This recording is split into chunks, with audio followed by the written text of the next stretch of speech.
Hey, it's Rochelle, Legacy Home and Garden. Thanks for stopping by. What follows, I know, is a little bit lengthy in the video, but there was a party held at Roots and Refuge um, Farm for the Abundance Plus Lifetime members. So, way back in the beginning, when they offered membership to the Abundance Plus, I jumped on the lifetime membership. I did it because I I saw value in what these families share and what I'm able to receive from them. And I wanted to support that in the best way that I could. So I jumped on the lifetime membership, and then so they held a party in appreciation for the lifetime members, and we had a tour of their farm. Let's see, the attendees were about 100 from all over the United States. Several from Texas, Illinois was there, Tennessee, Kentucky, California. I believe there were some people there from New York. And just so many states I can't even name, but those are the ones that come to mind because those are some of the folks that I talked to. Um, but what follows is the time that I spent there. The lunch was amazing. It was all prepared from food that had been raised on their farm. I believe they had, was it a gumbo? Is that what you call it? A gumbo, and it had rice and sausage and chicken, and it was amazing. Then there was a salad, and it was just a delicious lunch that was served to us. We had a question and answer session, freedom to walk around and look at the animals and look at all the different things. Um, but the little clips here and there that I've included were just conversations that we had in the group, where Jessica was and Jeremiah were taking us around and showing us different points in their farm, their plans, talked about how it was set up, what they're doing, their goals, their visions for what they're doing. And it's just like I said, there's so much information packed into this. And I hope that you enjoy watching it, and I hope that their story continues to inspire you, that their story continues to motivate you, that their story and what they're doing continues to bring you happiness and joy and learning. And I'm hopeful because it does me. And so that's what this is about, just sharing those things with you, and giving you the opportunity to, in a small way, be a part of what I experienced when I was there, which was I learned so much, not only from them and their conversations, but from Justin Rhodes and his conversations, from the individuals from all over talking about what they're doing, why they attended, and things like that. So, and then there's a few just still photos that at the end there that I believe I captured some really good photos. So I'm hoping that you're going to enjoy this very, very much. Thank you for stopping by, and until next time, I love you. I'm looking forward to, there's a question and answer session with Jessica and Jeremiah, and I believe Justin Rhodes. I'm not sure who all will be here. I do know that this was by invitation, so I'm so excited and so blessed, really, to be a part of this. I learned so much every time I get together with other people that are like-minded, that are, growing gardens, that are raising animals. And as you know, we'll be getting our goats.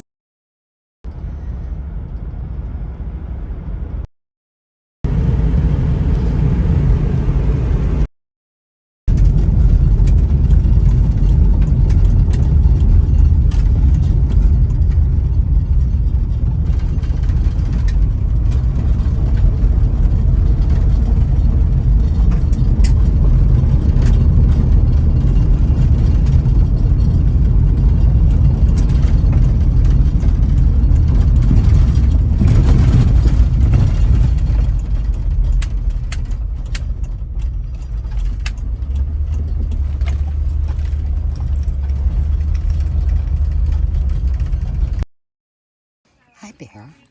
Hi, buddy. Oh, beauty. Here, our influence exploded during that time because a lot of people were afraid and they were just looking for answers and for something to do. We're like, hey, you could grow some food. It'll bring you a lot of peace, because we found so much peace in the garden. We wanted to share that with people. So we found this property.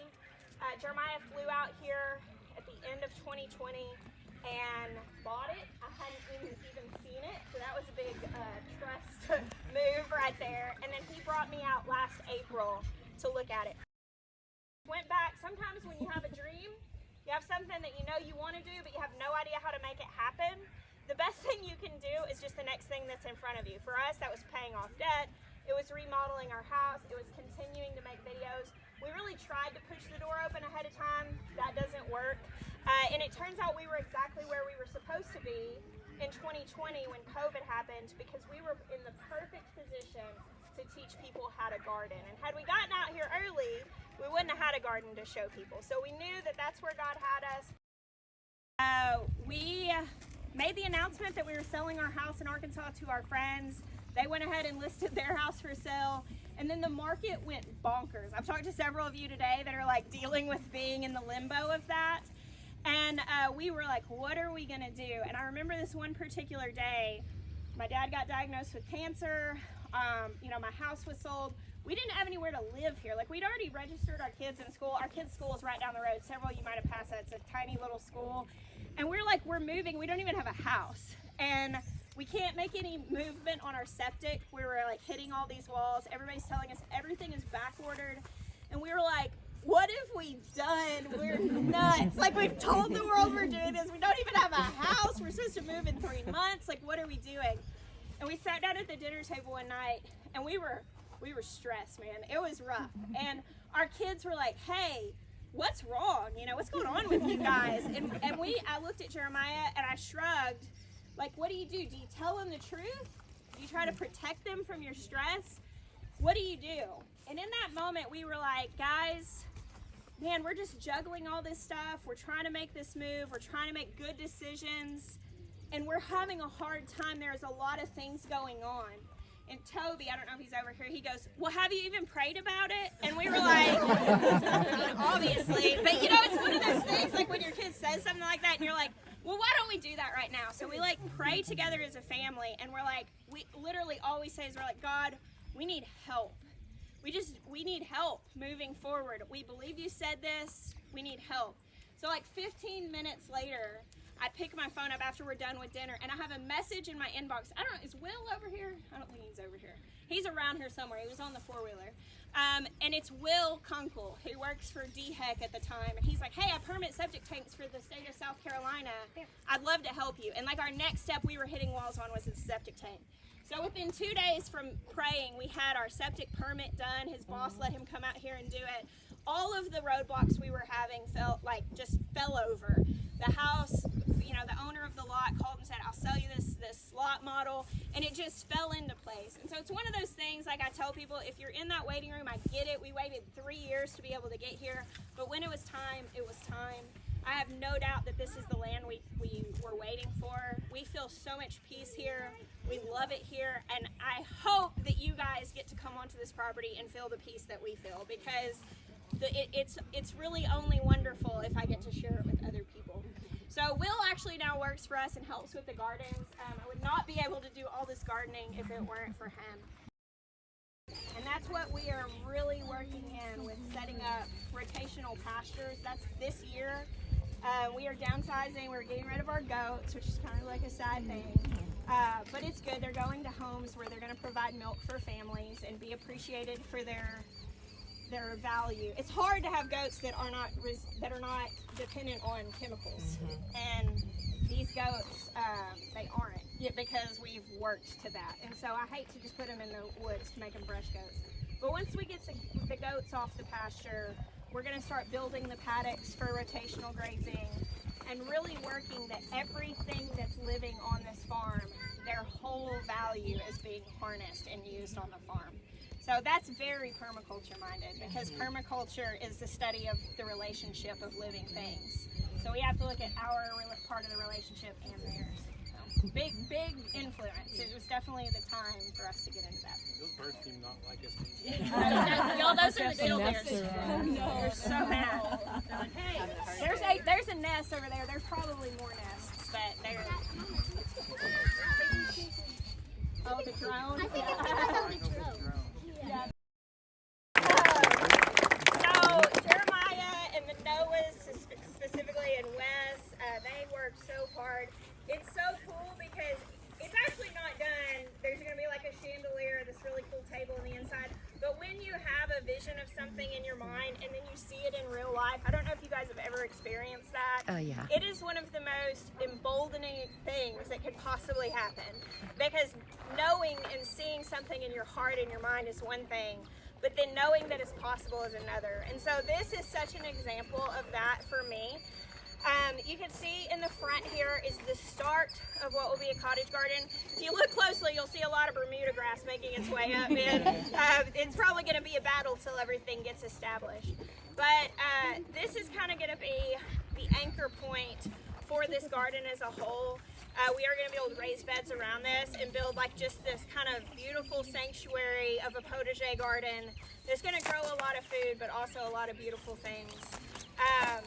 This is my sanctuary in all purposes, and so I hope that you guys will make yourself at home here and look through here and, you know, enjoy getting to sit in this space, because it's holy to me. Like, this is just a really precious place, and it's still underway, but I think you can probably see from the beginning what a beautiful place this is going to be when it's all grown up and lovely. And I don't know, I love getting to share this with people because it's so precious to me. We are going to be putting a bunk in there for her to be able to sleepovers and stuff. We may auction that off to sleep over with Jess. I really do come out here like early in the mornings. I'll be up here a lot of times. Like, I'll come out here right as the sun is coming up, bring coffee out here, and just be by myself. Seeing a horse run in front of our red barn. Yeah. One of the really beautiful things about telling the story of just what's happened in our life through YouTube, through homesteading, through you guys, is really getting to say, hey, we've dreamed of this, and then share with people when that stuff happens. And, you know, I could come in here and talk about the layout of the pastures and all that stuff. That all is going to happen. It might change from how we planned it. But ultimately, standing right here, the thing that I want to say to you guys is I hope that you have some red barn buried in your heart that you're willing to be brave enough to hope for. Because standing right here and sharing this with you is such an incredible dream come true. So we have another horse coming this week. They were together, but she's a big girl, so she didn't fit in the trailer, so I have to get her. She's tall. She's very tall, so. But yeah, so this is our pasture. We're going to be splitting this up with the rotational grazing and having some different paddocks. Hope and Helen are getting bred. Hope is getting bred in 2 weeks. Actually, we're using the same bull that Hallie came from, so Hope's getting artificially inseminated. No, Gabriel, stop it. And so we're going to start rebreeding the cows for more jerseys, because what we want to do down the line with having the learning center and stuff, we want to have jerseys and all that stuff. Very good. You excited? Oh, he likes you. He wants attention. Yeah, they told us he was like a puppy dog horse, and we were like, okay, yeah. And then we got him here, and he seriously just like follows us around everywhere we go. He's the best horse ever. Yes, sir.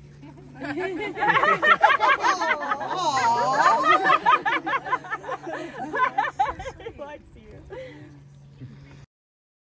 We are kind of like building this property with education in mind. Although this is our home and we plan on having other places to do a lot of educating, we always want to have the option of bringing people out here. We really do feel like the people who have supported us and learned from us have a place. So like we really just want to be able to make a place for people to be able to come here. Give us something inspirational. I don't have anything. Wax poetic. All right, so I guess we're going to start with the Q&A. So thank you guys again. I know I'm going to say that all day, but we really just hope you feel appreciated and celebrated today, because that's what today is us appreciating you. So first, we wanted to give a little bit of time to do kind of something of a Q&A. Of course, we did answer a lot of questions while we were walking for the tour, but if you have any questions for us or for Justin and Rebecca, this is kind of like your time for that, for the Abundance Plus lifetime members who got behind while they're still. We want to give you some of our time to answer your questions. Got Gotcha. my day. Okay. What's your name? My name is Betsy, and I'm here from Petaluma, California. Yes, and I traveled here By plane? by plane, yes, God by bless plane. ya. Yeah, just for the weekend to check out the farm here at Roots and Refuge. And what is your opinion of it? I think it's beautiful. Isn't it lovely? Yeah, no, it's a beautiful work in progress. It And is. for what they've done, it's really, really nice. So, are you gardening? Are you aspiring to garden? I've been gardening in my backyard now for the last 5 or 6 years. Wonderful. I took out all my lawn in the back and put in some grapes and fruit trees and raised beds, and I've got our entire backyard is just vegetable Amazing. garden. Oh, And wow. How impressive. last May, I converted one side of our home that we weren't using into a chicken run and got 11 chickens. So we have laying hens in the backyard and the coop, and their gate to the run is right by the garden. So I can give them scraps, I can give them greens, anything that we're not using, or, kitchen scraps and things like that. So let me ask you, Betsy, do you have a YouTube channel? I don't, and Why not? I know. Well, a lot of people ask me that. I don't know why. I think I get a little shy. I think with that I would but- love for you to have one so I can see everything that you're telling me about. It Yeah. sounds so Well, thank amazing. You. I've been considering it, honestly, so I will let you know. So is it all right if I, how am I going to know? Because you live in California and I'm I'll here. get your information. Okay, perfect. And I'll say, hey, Rochelle, Rochelle. I started my YouTube Oh channel. my God, you remember my name? Yes, no, I want you to because I would subscribe immediately All right, because well, I want to thank see you. what you're doing. Okay, well, thank so you. it's hard, isn't it? It's a lot of work. I mean, it's a So smaller rewarding. scale, but also working full time and Yeah, I managing, get that. a I home understand and that. yeah. So Betsy, if you had a YouTube channel, what do you think you'd call it? I have no idea. Do you live in suburbia? I do. You do? Okay. And Petaluma was once known as the chicken capital of the world, so Yes. they're very open about people having chickens in their backyard. So, see, these are all things you could share. I did not know that. Yeah, I could the learn first that by watching the you. first commercial incubator was made in Petaluma. Shut up. And it was a huge chicken farming community for the longest time. Okay, save this data. Okay. Save it. I will. That is, you look And, at you. You yeah, full so- of information. You should. So the city allows people to have up to 25 chickens in their yard if they want, but they have to keep they have to keep it clean. And, Well, yeah, of course. but no roosters in city limits. Right, you but- understand that. But they're allowed to have chickens. So, Right. So which is interesting. I've met people who they're not able to have Right. chickens. I know and- someone who had quite a few chickens, and then they were pretty loud. Sure. And then the town had a meeting and said that you could have chickens in town, but you could only have 3. Oh, okay. And it was There because the max. she had chickens and they were really loud. Sure, And so they sure. changed the rule because, and so Right. when I asked her, I said, well, how many chickens do you have? She said, I have 3. I got our first strike. Like with YouTube, you're only allowed so many strikes, and I got a strike. You get a warning, and then if that happens again, it's always there now. Yeah. So now next time I get a strike, I cannot post for a week. And what in the world did I get a strike about? Child safety. Showed Lily mowing. Henry was on the counter. I don't know. We're not for sure even why. Yeah. And I've had videos get flagged before for a peaceful cow birth. And so, at first it was guns, and then it was butchering. Now it's peaceful cow births, and now it's kids doing chores. You know what my strike was? So, I have a strike. oh, you have a strike too. Oh, I have a strike. we're naughty. Too close. It was a shot that was too close of a goat's backside while I milked it. Indecent.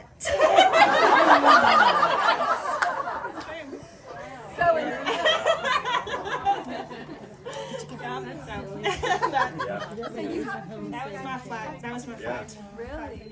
And the peaceful cow birth. So what happens is, I think, a hater probably flags the video, and then it goes to a person review, because or a vegan, she said. And then it goes to review, and of course the vegan in San Diego is like, nah. See you later. No, where was I going with that? But it is good to have a place to put videos up. Yeah, but so it's not. and I didn't realize that. I thought it was a hurt for a creator. I thought as a creator it's kind of a pain that we can't show a butchery because we want to teach you all this. My heart is that you kill this that this animal live its best life and not even have a bad day because it doesn't know it's coming because you kill it peacefully on farm instead of stressing it out in a trailer. So we do this to educate you guys, and that's frustrating to me that I can't do that there anymore like we used to. It used to be the Wild West, YouTube, but now it's not. But we've got to respect their rules. That's their platform. We got to respect their rules. But when I started talking about this, you all got excited because apparently you don't like Mr. Google Pants being your parent. You like to decide what you can and cannot watch. And then I didn't realize how irritated y'all were with ads either. Like, it's kind of nice to be. So it's neat to hear that feedback from you guys. So thank you for that feedback. Y'all didn't have any other questions. Yeah. We'll give you some fodder. Okay. All right. So we've been sharing through the story of Wilder Still that we have this really big vision, which actually Tom and Ashley, can you guys come up this way? See you walk in. All right. So first I want to introduce you guys. This is Tom and Ashley. Round of applause. Some of our Ladies like me, yeah.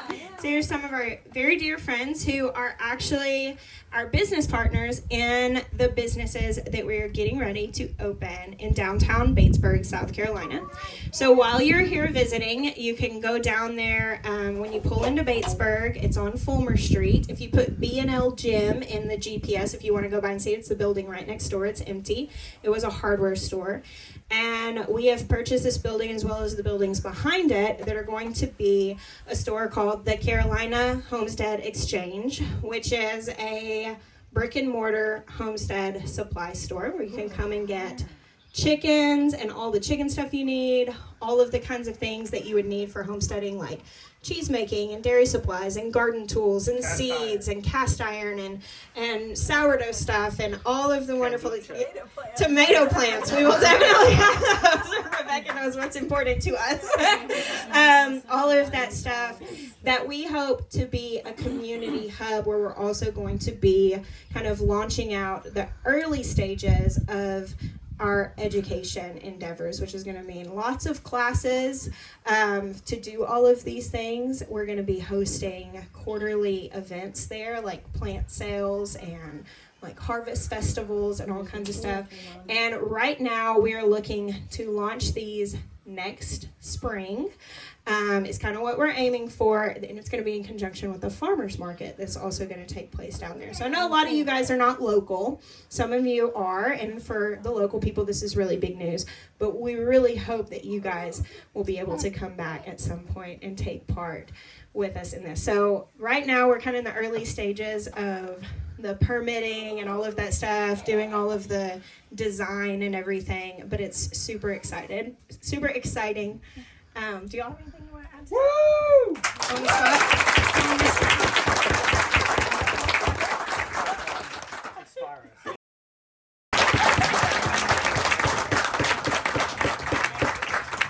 I'll do my best. You know, for us, it's like a stepping stone to what our end goal. So like you said, what's the hope for downtown?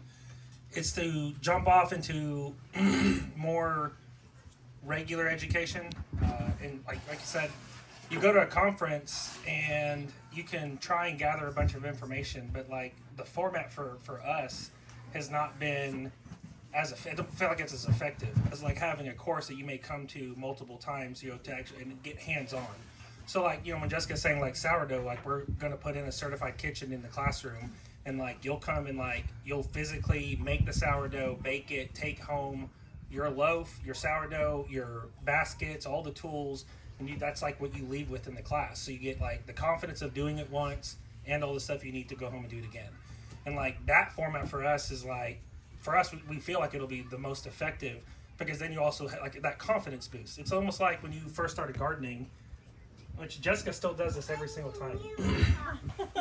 She'll put the seeds in the ground. Yeah, she'll put the seeds in the ground, and then she like, I think she walked by Will, which is a guy that works for us. It's a gardener also. Is he still here? I'm not sure. Yeah, he's still here somewhere. But she looked at him. She goes, Will, you think it's gonna work? And he's like, yeah, I think it'll work. Because like she always questions, she always feels like, this pause of like, well, maybe it won't work this time. You know what I'm saying? But like getting that confidence boost, you grow your first successful garden, or you learn in the process. Like having a successful story for me has always been like getting my head around it, and then the confidence, I'm saying, to keep going, to go further, to gather, to obtain the information you need to go to the next step. And so we're excited to bring that. Like our end goal, I think, is to have like a whole center of 365 learning classes, internships, like a restaurant, providing food for the community, like, and just really spearheading a food movement in South Carolina that can also inspire people to do the same thing in other communities, so. Yeah. That's a great question. I'm going to repeat the question for those you might not be able to hear. She was saying, with all of us being business people and having a business, was there any business advice we could give to that side of things? Now, I'm going to share one little piece I have, and then I'll let these folks pipe up. But last year in January, I traveled to North Carolina to celebrate my dear friend having a baby, and woke up in the morning to go out and help on the farm chores, and I'm following Justin around, and I'm watching how he's like doing his vlog and doing all this. And I realize about halfway through, because he's saying stuff to me, and I'm kind of socially, sometimes I don't always pick up on what people are saying, exactly what they're saying. And I realize, I'm like, oh, Justin's like really giving me some solid advice here. Like this isn't conversational. Like, yeah, it was kind of like this, oh, okay, I better pay attention situation. But he told me, he said, when are you going to start delegating? And I was like, and then I'm like, oh no, I'm getting mentored right now. Like, I see what's happening here. This is like a calling me out situation. So, yeah, but he was like, you can't keep trying to do everything yourself. And there is a thing when you're a small business owner, because there's so much hustle involved on the front end, where you're working long hours and you're paying yourself very little, and you're not valuing your time, and you're trying to make so many things work, that you can get stuck in this place where you cost yourself growth by thinking that you have to do everything. And sometimes what you actually have to do is rely on other people. Sometimes you have to be willing, if you're going to grow a business, you have to realize it's a team effort. And I would say that was a hinge point for me. And so thank you, Mr. Rhodes, for that. Like I that was a hinge point for me, that I actually chewed on that and went home and realized, like, I'm trying to juggle all the plates and it's costing me growth. And it was the delegation of different things. And now I very openly and proudly talk about the fact we have employees here. We have a massive vision. There's no way for that measure of growth. What he's talking about, a learning center, talking about these businesses. We're going to open this store. We're opening a coffee house also. We're doing all this stuff to make a place for community. Jeremiah and I couldn't run that. Not and be decent parents. Not and make YouTube content and write books. So it's a team effort. We had this conversation after she came back from that, because she went and spent some money on these coffee roasting books. And she was like, well, I don't know who we're going to get to roast the coffee. I guess I'll do it. I'm like, I was like, poor girl. I was like, so there's, in a marriage, you'll figure out when to apply and to let loose. And like, I wasn't like, that's never going to happen. I mean, she was going to figure that out anyways. You know what I'm saying? Because like, that was not how it was supposed to go. Like, it was never going to be that. Like, I mean, we're talking like going up to Chicago and like taking training, and I'm like, when are you going to do that? And what am I doing in the meantime? Like handling all of this? So I just let it lie, because I knew that wasn't how that was going to go. And so like being able to, by us being willing to grow, and it's uncomfortable growth, trust me. Like, I would love to be out here building all this stuff myself. It's my joy. I end up right now, I'm doing more delegating and managing of our businesses. You know what I'm saying? Like, that's some advice, like letting go of the fact that it might be the thing that you want to do the most, but if you want to get to this place, you might have to let someone else come in and take part of what you're casting, if that makes sense. Sure. You got something? She's looking at kids. Okay, sometimes when I meet folks like you, you'll come up and I can tell you're nervous. You might be shaking. I totally get it. I'm that way, you know. When I met Joel Salatin, I might meet Kevin Costner this next weekend. I mean, I'm going to be like, but I just want to assure you, I'm a totally normal person. I just went to the porta potty right before this happened. My zipper was not only down yesterday, it was broke. You probably got a glimpse of my black underwear every once in a while. And we fuss at our children. We forget things. We make the wrong turn. The only thing that's separating us, and this is my business advice, the only thing that's separating us is this. Mm-hmm.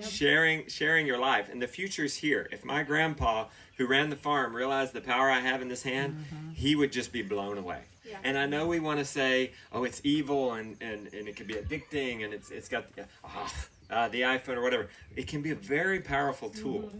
And what's interesting, even about Jeremiah, and so I'm saying my only regret, sure, I put up perimeter fences where maybe I shouldn't have, so I've made some farm mistakes, you know. I tried heritage birds for meat instead of the almighty Cornish cross.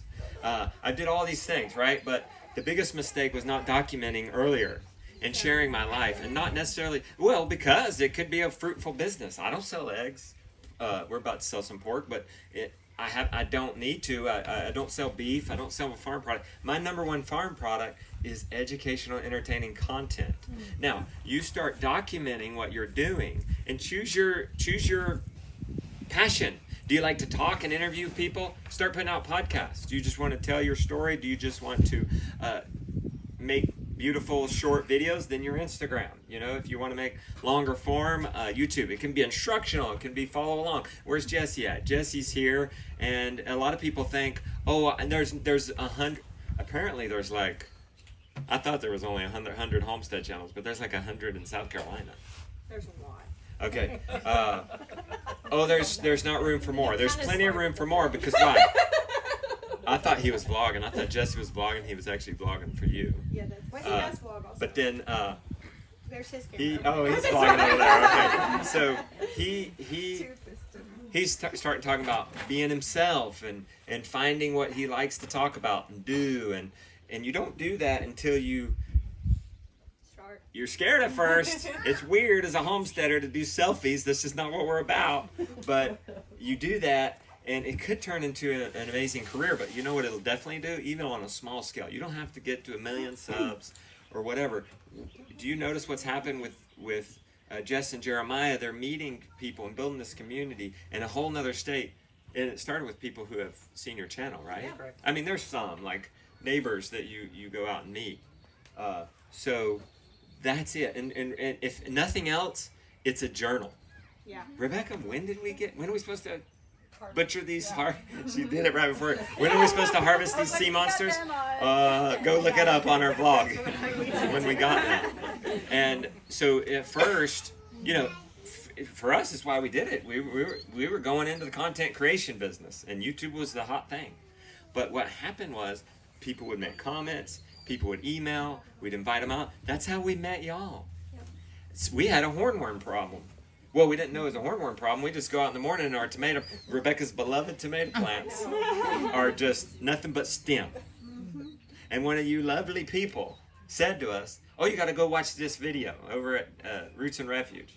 So we went and watched this video, and it turns out there's this hornworm thing, this prehistoric big one. So her recommendation was to get this fluorescent light and go out there at night and find these hornworms. So now that's fun. We're going on a hunt, and we just happened to share that in the vlog that we found this, and then one of y'all who followed her saw that, let her know that we shouted her out, and she made a connection with me. Maybe you had been following her for a while. But you don't have to be on. And this was 6 years ago or something. Well, you didn't give me the memo, but 6 years ago. That was 2018. It was 18. Yeah. It was 18.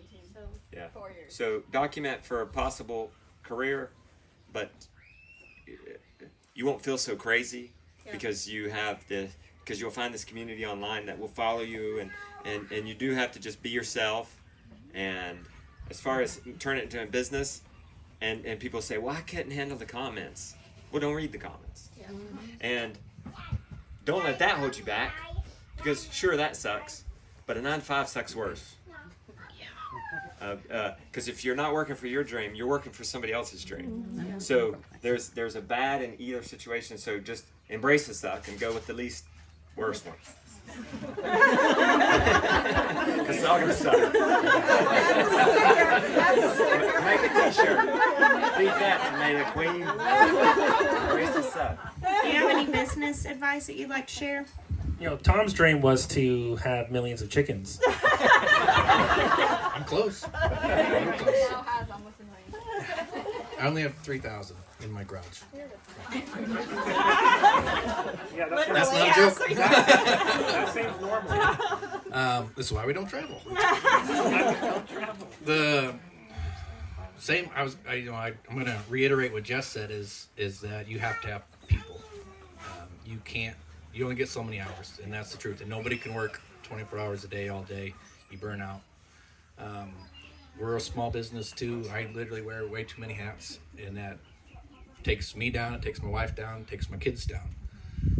But the most important thing, I think, is to know what your end goal is. So we know what our end goal is in this community center, in this learning center. That's the end goal.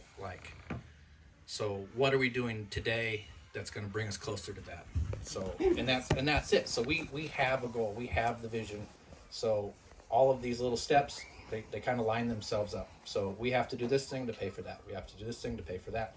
It's not a one-step jump. It's we have to have people to do this. We have to, we're literally going to go remodel a building. So that's, I'm not going to say it starts tomorrow, but I have to look at it. And so, I don't know. I think it might maybe be. We should get our asbestos survey back like Monday or Tuesday. So. Okay. Everything, my wife probably doesn't agree, but the reason we came in our co-owners of this chicken hatchery is because it's the best opportunity for my kids. It's not because that's what I really wanted to do. I grew up in a very small town, 200 people. That was my hometown. I literally moved away from everything because this was a better opportunity for my kids. So, they were going to go to college and learn and have the opportunities that I didn't have because of this. And it's the same. It's not necessarily just my kids. We homestead because that's, I think, the best life for them. So that's the best food that we can provide them. I'm trying to bring it back to everybody needs to know where your food comes from. You know what chicken is, you know what beef is. Not just oh, that's a ribeye steak. No, that was a cow. And it's the same with, everything, tomatoes and stuff. Know where your food comes from. And that's what we're doing. And the way we're going about it is to educate my kids, and not only my kids, everybody's kids. So we're putting stuff out there for your kids. They're running around. This is what farm kids do. They're just here. I count them 1, 2, 3, 4. I have 4 kids, and I've stood up here okay, we're on the trampoline. But that's, I don't worry about them in this space because they're with other kids who understand what it is to be on a farm. And there's responsibilities with that. But that's what I think is really important to us, is how we're raising our kids and then the opportunities we're going to leave for our kids. So, and everybody's kids, the community. You cannot do it alone. We don't raise kids alone. They're here. Everyone's a mom. Everyone's a dad. So it does take a village, and we're building that. So know what you want to do, and then find the people to do it, or to help you do it, because you can't do it alone. Yep. We call that, we say, do the next thing. So our goal is here, but how do you get there? Well, you just do the next thing that you can do. You know what I'm saying? You vision cast, but we don't get into a place of trying to figure it out. We just know that this is where we want to end up, and then we just walk out the next thing. And it keeps us from burning out and getting overwhelmed. Because, even Justin's Jessica, like we were at his barn doing a premiere thing, and we were talking about entrepreneurship. He's like, Jessica doesn't count. She's entrepreneurial on steroids, like, because it's like, what are you doing? Well, we're building our farm from scratch. We bought some stuff downtown. We're establishing some new brick and mortar buildings. We're expanding here. Added 3 employees. He's like, that's just, you know what I'm saying? But it keeps us from getting overwhelmed, because it's like, well, what's the next thing? Well, the next thing, let's say, was to hire Will. And even Jessica at the time was just like, I don't know. And I was like, I really pushed and was like, I really feel like this is what's next. I think you need it. I think you need to just relinquish some of that garden control. The theme with me having a hard time letting go of control, it's there. And I was like, and I'm telling you, I said, I feel like what he's going to do is propel you. And there's going to be some growing pains, but I think it's going to really enable you to go into the thing that you're really needing to do and wanting to do, but so you free up some time. And I'm telling you, most of the time, like, you want to free up some time, make a decision to free up some time. Where are you going to take it from? Where are you going to move it from? Because you've only got this much, right? You decide how it gets pie charted up into what it goes to. So, Jessica, you need some time to go do this thing. Well, what are you going to give up? Well, that was control over the garden, because it's her special place. And then there was the right person with the right vision, with the right kind of heart that really sees things the way Jessica does, and even brings stuff to the table that she doesn't see. And now they've got this great relationship. She literally gets to sit in the greenhouse with Will and nerd out about all the stupid plants and all the soil. And they're like, look how dirty my fingernails are. They're like, yeah, it's so good. And all this stuff, you know what I'm saying? And like, honestly, like, then she comes back to me a few months later after the growing pains are kind of over, and she's like, that was so the best decision. I'm like, I don't get to hear that very often, so I just relish on it, just let it wash over me like waves. Yeah, I'm bringing it up to all y'all so y'all know that she said it was a great decision. But I mean, she pushes me the same way. Like, I mean, I'm a finished carpenter. I want to get out here and build this stuff. And I get frustrated sometimes. I'm like, I just want to go work on something myself. I want to do it. And I can't, because I've got to make this phone call, respond to this email. I've got to send this invoice. I've got to, balance this and call this and line this up so that the people who are now delegated to have something to do that's progressing us towards that end goal. And so, like, that's just, that's part of that growth process. You're kind of, it's a unselfish decision. Because I'm telling you, like, we had this conversation when we decided to do what we're doing about expanding the downtown, and then even the end goal. Like, that's not like, let's build an empire kind of decision for us. It's like, we were perfectly happy just being us on a manageable farm and keeping at that level. But we just felt like there was something more available to inspire more people, to get more word out, to get more education out. You know what I'm saying? And for us, it's a selfless decision to be able to do that. Like, if we were just being selfish about what we wanted, we probably wouldn't be expanding this way. Like, I'm just being, like, that's just honest. That's raw. Like, but it's worth it. See, situations like this are emboldening and worth it, because, like, seeing your guys' excitement about our announcement for downtown and what that means for not just this town, which needs some help.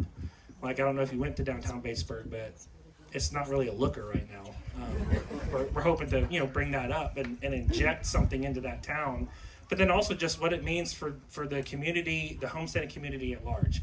Having, we need lots of hubs and focal points where people know where to go to get the information, or even just go to recharge and to reset and get re-inspired. Like, I think probably the hardest thing I've had to watch Jessica walk through, besides the health issues she had in the fall, was leaving her garden and getting to this place, which she was excited to come to. But then she had to go through this depressive state of she had no garden.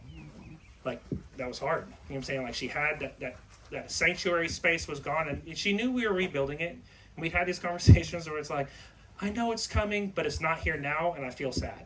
And, like, she had to grieve leaving our old farm. That, you know what I'm saying? And so we go through these steps, and it's the next thing. What's the next thing? And we keep that end goal in sight. So I don't know. Yeah, that is something, like Jeremiah was talking about, how I had such a hard time, and one of the things that we've really talked about wanting to build, and like why when I'm touring my farm I stop in front of this and I'm like, go in and feel this, because if you're at a place that you don't have it yet, like, come feel it here. Like, I want to build a place that people can come and feel that in the absence of that in their own lives, that they could be inspired to create that kind of sanctuary space. So it is like a recharging thing also, for sure. as far as like touching on what Tom was saying, as far as his kids and for his kids, we've talked about this on our channel before and in different interviews and stuff, but like my kids don't have to pick up the farm. Like that's not a requirement. And I know like, that might differ from other people. Like I was forced to do chores on a small little farm and I hated it, which is why I didn't want to go do it again. And, we really just want to enable our kids to watch us work hard at our vision, whether that vision is the same or not. You know what I'm saying? Like, I just need my kids to get passionate about something and pursue it. Because my kid may not be the next, let's say Toby, he may not be the next Roots and Refuge farmer or pick up that baton. It's probably going to be Ben, I'm thinking, because it just makes sense. But maybe not, I don't know. But I'm saying, like, I want him, though, to say, okay, well, this is what I'm passionate about. And my mom and dad taught me how to do the next thing and pursue this so he can change something else. You know what I'm saying? So he can have an impact in some arena. Like, it doesn't have to be my arena or Jessica's chosen arena. I just want to enable them and teach them to do that wherever they're passionate, like whatever they were created to be passionate about, if that makes sense. And so, that and providing that environment it matters to us. Yeah. I told Jackson yesterday, we went to the store. Jackson's learning to drive, so he drives me everywhere. And we went to the store, and we were driving home, and it's really nice because when I'm driving, they are kind of checked out, but when he's driving, he has to pay attention. And so we were having these really deep conversations. And last night, he's driving me home, and I said, of all the things I could teach you, the thing I want to teach you the most is how to play a long game. And he said, what do you mean by that? And I was like, Jackson, he's been learning Japanese for 1.5 years. Jackson is not super interested in what we're doing, but it really has been an example. He is a foodie, that's true. But he wants to move to Japan. He wants to learn Japanese culture. He's so fascinated by this. And I told him, I was like, I love the fact that you know how to work your life in a direction. And I was like, because ultimately, if you know how to play a long game, you won't get thrown off by short-term distractions. And that is how you cultivate your dream life, is you have the vision. You have a vision towards something. And whenever other opportunities present themselves, you go, that's really not in line with my vision. That's not going to take me one step closer to my vision and the thing that I'm working towards. So yeah, I love the idea. Legacy, I mean, we've talked about the 200-year plan, the 400-year plan, and thinking about your grandchildren's grandchildren and what they're going to be doing, and are they still going to be harvesting the seeds that you sowed in their life? And that's so important to us. So and feel like you have to do everything at once. And again, I always bring it back to education. This is obviously very important to us. I love teaching this stuff, and we're building our lives around being able to do so. But I would say slow yourself down by learning something hard. Instead of just going out and getting another animal and getting another project and then having to, because you're going to have to learn that. When you guys get goats, you're going to have to learn how to take care of them, and you'll learn it as it goes. But do something, learn how to do that canning, learn how to do something. You have to learn what to do with the food, or else it doesn't matter how many projects you get. You have to do that. Learn something hard to slow yourself down. And again, it is okay to say, this is the thing we're doing this season. And I've been reiterating that because we're doing so much at once here, but we're not learning how to do a lot of this stuff. We're getting back to where we were. But yeah, saying, okay, we're going to do this and we're going to learn it well. And then once I feel confident in learning that, because it's easy to get on a lot of things, and you might do fine with them if it all goes best case scenario, but if you get mastitis in your cow and you're having to doctor that regularly, I mean, that's a big time commitment, especially if you're committed to not just shooting drugs into your cow. If you're really trying to do that naturally, it's time, and there's all these time, and if you have several things going wrong at once, you'll be way overextended. So I would say stay out of fear and challenge yourself to become fluent in things rather than just jumping onto a lot of them. All right, I think we're going to go ahead and wrap it up.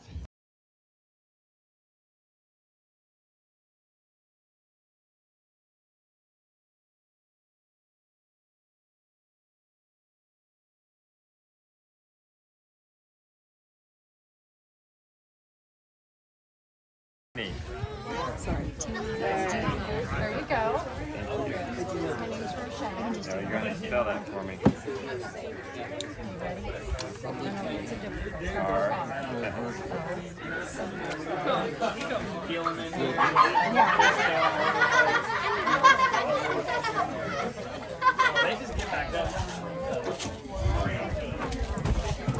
Just plant, Rochelle. Thank you, Justin. Yes.